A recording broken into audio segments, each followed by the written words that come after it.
Buenas noches, mis estimados amigos, colegas, su servidor contador Hugo Cejo. Les mando un afectuoso saludo. Quisiera comentar algunos puntos que me ha dado la tarea de abordar en estas últimas semanas y que también nos han hecho llegar a nuestra firma para poder dilucidar algunos puntos en común, algunos puntos de interés que se suscitan en la actualidad.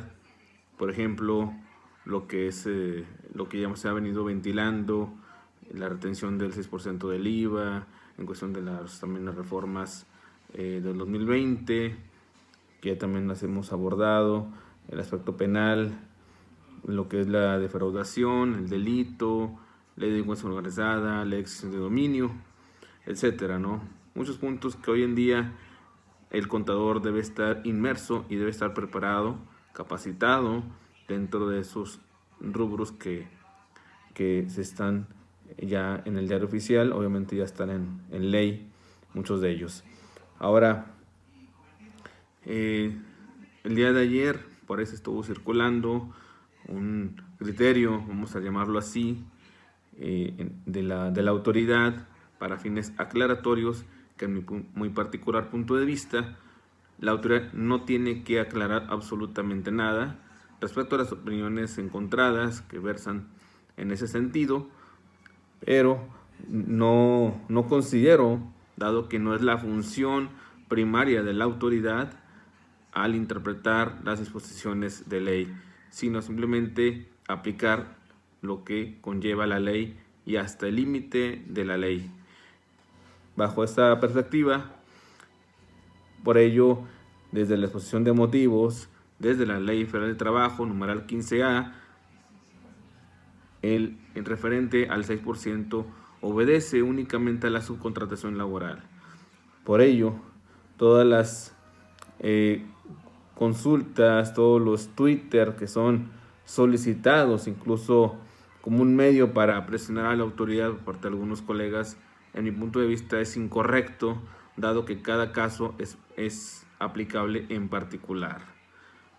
Obviamente no estamos de acuerdo en ese sentido, sino que cuyo fin es desentrañar la disposición. Es importantísimo que todo esto nos lleve a un análisis integral. No necesitamos que la ley aclare lo que por ley, lo que por exposición de motivos es lo suficientemente claro.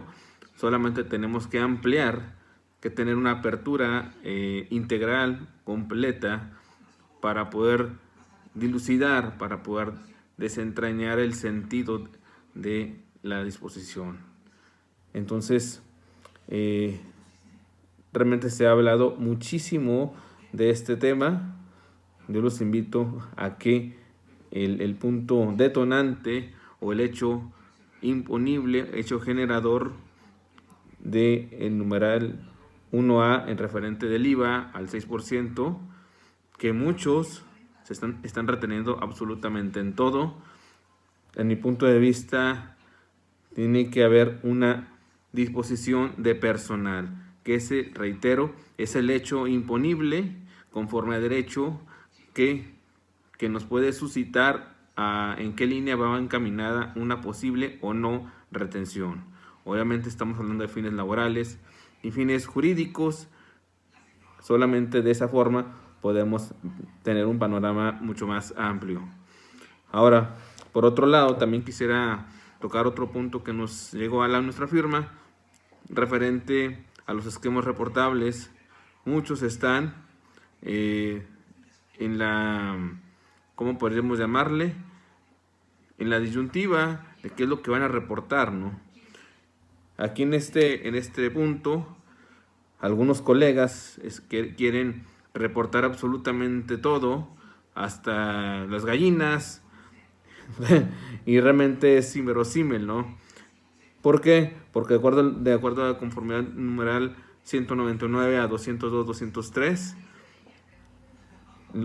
estos esquemas reportables yacen en fracciones, es decir, son muy específicos, prácticamente abordan puntos de planeación, puntos excesivos que en el pasado se han hecho muy recurrentes y la autoridad ya ha puesto punto final en ello. Por ello se le debe reportar para poder aplicar y enterar esos esquemas reportables, pero es agregando un énfasis, no se debe de reportar absolutamente todo, sino únicamente lo que la ley señala, únicamente las fracciones aludidas en esos numerales. Así que por favor, los invito al análisis permanente, no solamente por esta vía, sino con algunos colegas que están haciendo algo similar y que es bastante loable. Por lo tanto, no desentrañemos, analicemos, mucho más que una simple lectura, porque esto último no es suficiente, no es un agregado o un elemento suficiente para poder desentrañar una disposición de ley. Entonces, aquí andaremos dando algunos tips, algunas cápsulas. Ya estamos retomando algunas de nuestros puntos de vista después de una breve ausencia, pero aquí andaremos, ¿no? Un punto también que es bien importante dentro de la reforma es el aspecto penal, obviamente las operaciones inexistentes, el delator fiscal, el soplón, por decirlo así.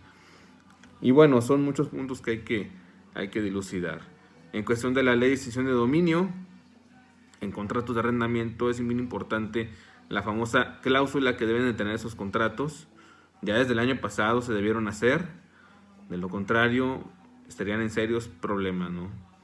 Ya que esa ley de extinción de dominio tiene sus asegúnes muy puntuales y en algunos aspectos, bueno, no quisiera abordar un poco más, pero se violenta la presunción de inocencia de acuerdo al Código Federal Penal en sus numerales primeros, aproximadamente del 1 al 24.